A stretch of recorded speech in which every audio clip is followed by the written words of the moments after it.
I thought it was amazing, actually. You mean when they had the camera on me? I thought it was very good. Yeah. It was certainly amazing. It was.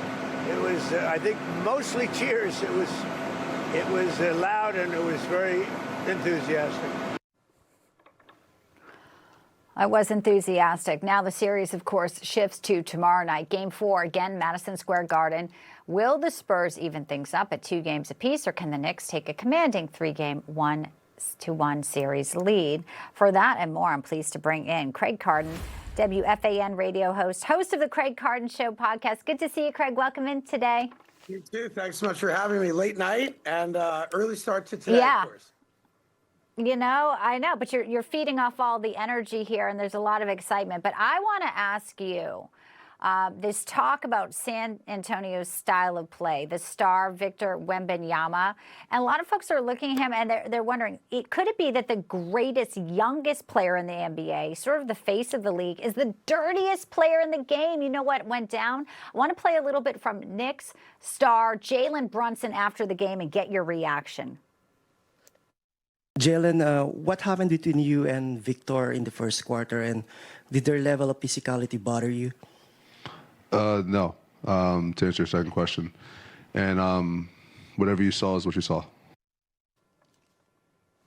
That was a pretty diplomatic answer. Craig, what do you think? Should they have tossed Victor, or they keep him in because this is great fodder, right? He should have gotten a technical foul. In the NBA, there's 2 versions of it. There's what they call flagrant 1, which means the Knicks would have gotten a free throw and possession of the ball. Flagrant 2, Victor would have been thrown out of the game. He's a dirty player. He's a filthy player.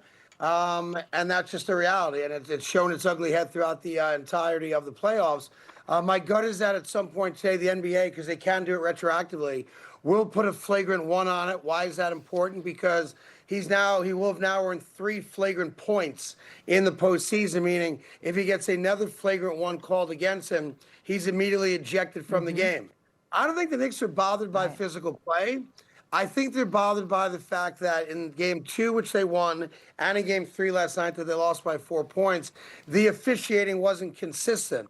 So I think as long as the officiating gets back to some level of consistency where this is how we're calling the game for both sides, then let's play like men. There you go. And let's be physical. Well, you know, Jalen actually was, like I said, diplomatic. He said, I don't care about that. But you're right, because the Knicks coach, Mike Brown, had this to say about the lack of foul calls that the Knicks got last night. Here he is on the record. I never thought I'd be in the NBA Finals and see a team get 24 free throw attempts in the second half to another team's 8. Right. There's Coach Brown. It's obviously putting it all out there. And look, that is not the number 1, 2, or 3 reasons why the Knicks lost their first game in a month and a half. Fans like to point to it because it's an easy out, because the disparity was so drastic in that second half. Over the course of the game, the Spurs had 10 more free throws. In the second half, they had 16 more free throws. The Knicks lost the game, though, because they didn't play well. They didn't shoot well. They were sloppy with the basketball. You can, at some point, get down to the officiating, and I think it's a fair conversation to have. But if we're going to be intellectually honest about why the Knicks lost the game, the officiating is not the number 1 reason why they lost the game. They were outplayed in their own building by a very good basketball team. And here's the last thing for you. No one said winning a championship is supposed to be easy. Like, we're supposed to go through this. Yeah, I know. So well, that's why, that's right.